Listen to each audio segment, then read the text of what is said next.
Welcome to the Humanergy Leadership Podcast. My name is David Wheatley. We're here to talk leadership in small, bite-sized and practical chunks. Enjoy.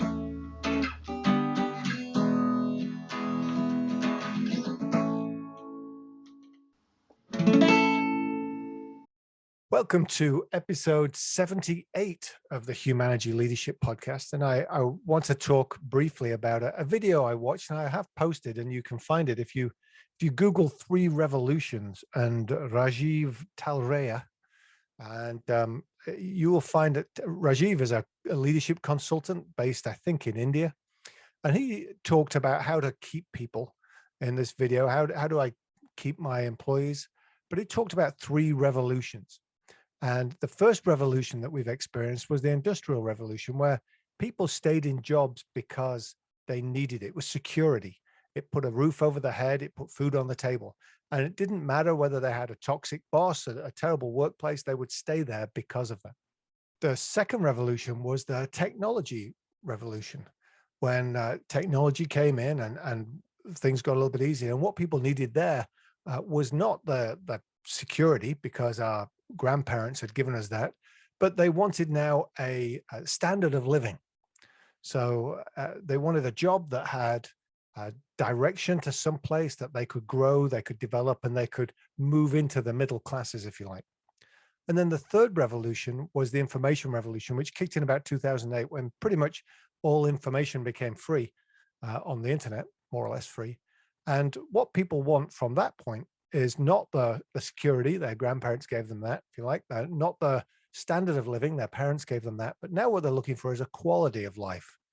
And so if you've got people that are coming to the workplace post 2008, then what they're looking for quite often is a quality of life. They want opportunity to go out and enjoy their hobbies. They want to be able to do the things they want to do. They want more time to work from home, or versatility, things like that. So as Rajiv was sharing these 3 revolutions, I thought it was a really great way of framing up the kind of generational differences that we see. But I also thought one thing that was missing was in some of my clients, there's people who are experiencing all 3 of those revolutions right now. There are people in manufacturing environments who are trying their best to do a job that puts the security of a roof over somebody's head and food on the table. And there are also people, mostly in the professional ends, who are looking for that quality of life.